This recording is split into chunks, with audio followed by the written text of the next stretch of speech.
Hey tubers, what we got here today, this is your shade tree wrench, wrenching on a Toro ccr2000. This is a mid-80s, best we can guess, single stage, two-stroke snow thrower, and it has an intermittent fire diagnosis. Sometimes it fires, other times nothing at all. It has a new spark plug in it. That was eliminated from the equation.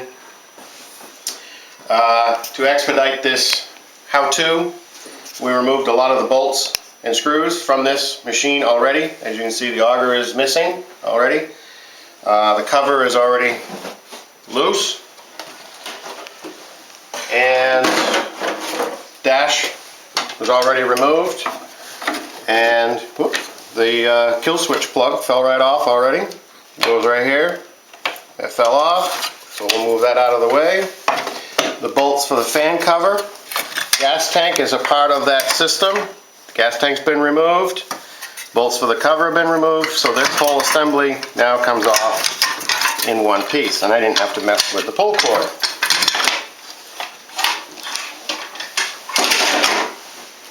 Alright, what we have here is an exposed flywheel, exposed coil, and the spark plug is only finger tight. We'll take that out and put the spark plug back on the wire. And see if we can't show you an intermittent fire here. Lay the spark plug on the block,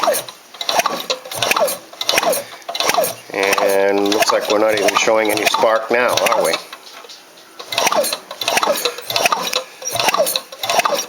Nothing's happening, right?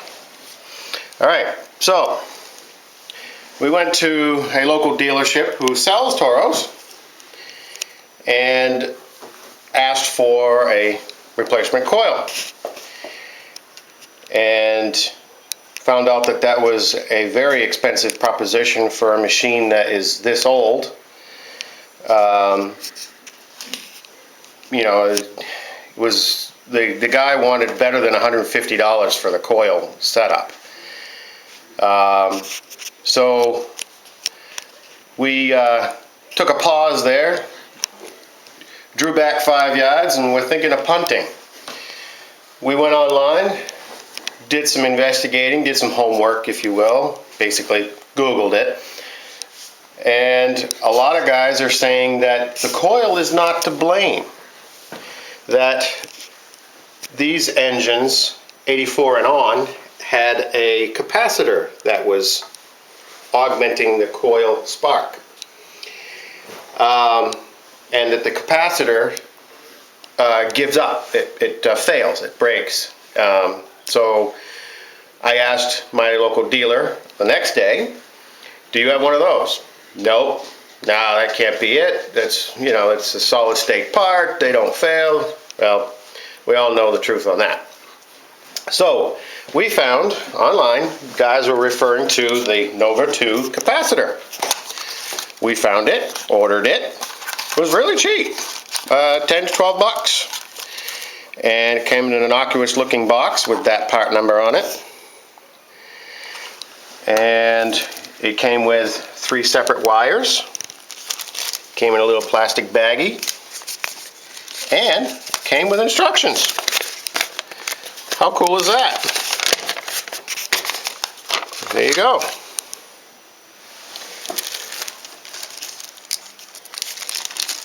And they sent a screw to affix it to a place where it would give it a good vibration-free resting home.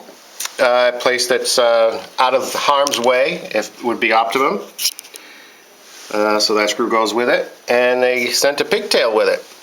Now, with this setup, we've already tested this and it works.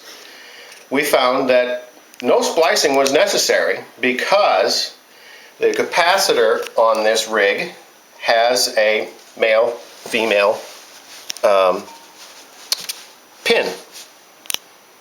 Hooks up direct. I mean, it's like a direct bolt on. So what we're going to do is we're going to install it and show you how that goes. Disconnect the old one. I'm just going to leave that dangle there. And I'm going to take the supplied wire, plug it into the factory harness that the machine came with, hook that up. They want the other side of the Nova 2 to be grounded. So I have a body bolt for the fan cover, and for this purpose we're just going to attach it for testing purposes. Afterward we'll put the cover on, then put the bolt to it. So we can at least get this thing grounded.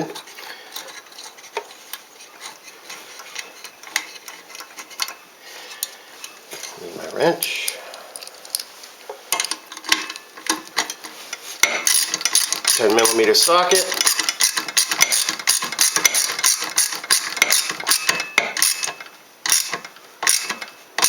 Snug that up like that. Okay, so now I got two females for the Nova 2. And now the ground wire that you just attached to the block goes to the negative side. It's already marked right on there. Easy reading, idiot proof basically. And from the coil, your positive gets hooked up.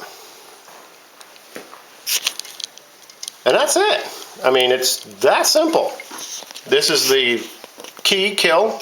As you can see, it's not hooked up, so it's not grounded out.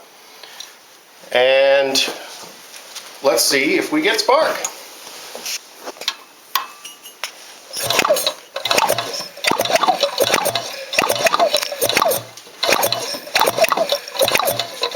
Looks like we're getting spark. Simple as that. So, we're going to put this machine back together. We're going to put covers back on. We're going to put the gas to it. And we're going to go test it out in the yard here. See if it runs. Alright, YouTubers, we're back. We got the parts all installed. We got it in a temporary configuration. I wouldn't recommend running it like this, obviously. But for test purposes, we wanted to make sure that it would start and proof that it would go to work. So, without any further ado, let's give it a choke, a couple of squirts.